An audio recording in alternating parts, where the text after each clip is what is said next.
like you. Be strong to hold the powers of the sun.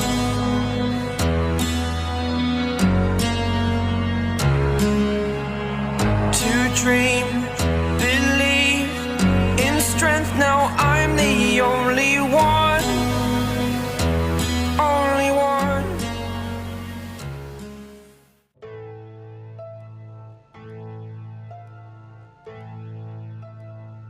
আমরা দেখি থরের জীবনের এক পুরনো ঝলক, যখন থর রিউন কিং থর হবার জন্যে আর অ্যাসগার্ডকে র্যাগনারকের হাত থেকে বাঁচাবার জন্যে ইগড্রাসিলের গাছের সামনে নিজেকে বলিদান দিতে প্রস্তুত ছিল।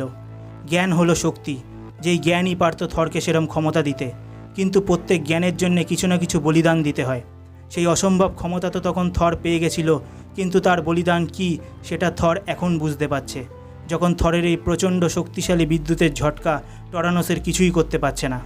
টরানোস খুব সহজেই সেটা সহ্য করে বলে, তোমার মতো একটা ছোট ভগবানের এই ছোট বৈদ্যুতিক ফুলকি আমার কিচ্ছু করতে পারবে না। আমি নিজেই হলাম এক বিদ্যুতের দেবতা, আর আমার হাতে থাকে ভাগ্যের চাকা। বলে টরানোস জোরে সেই চাকাটি থরের দিকে ছুঁড়ে মারে।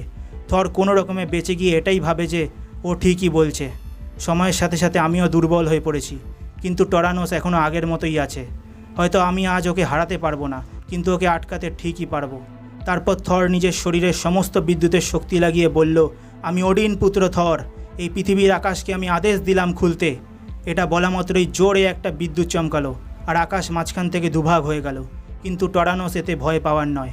ও থরের দিকে তাকিয়ে হেসে বলে, এভাবে তুমি আমায় কখনো হারাতে পারবে না। এটা শুনে থর শুধু হেসে উত্তর দেয়, কিছু বলার আগে একবার পিছন ফিরে তাকিয়েই দেখো।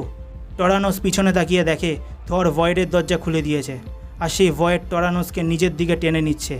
সেই ভয়েড টরানোসকে পুরোপুরি টেনেই নিচ্ছিল, কিন্তু টরানোসের ক্ষমতাও কম না। ও দরজা ধরে আবার বাইরে আসতে থাকে, কিন্তু থর এইবার জোরে একটা বিদ্যুতের ঝটকা দেয় টরানোসকে। শেষমেশ টরানোস ভয়েডে চলে যায়, আর ভয়েডের দরজাও বন্ধ হয়ে যায়।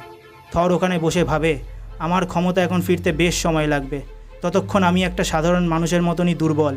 আমাকে একটা সুরক্ষিত জায়গায় যেতে হবে।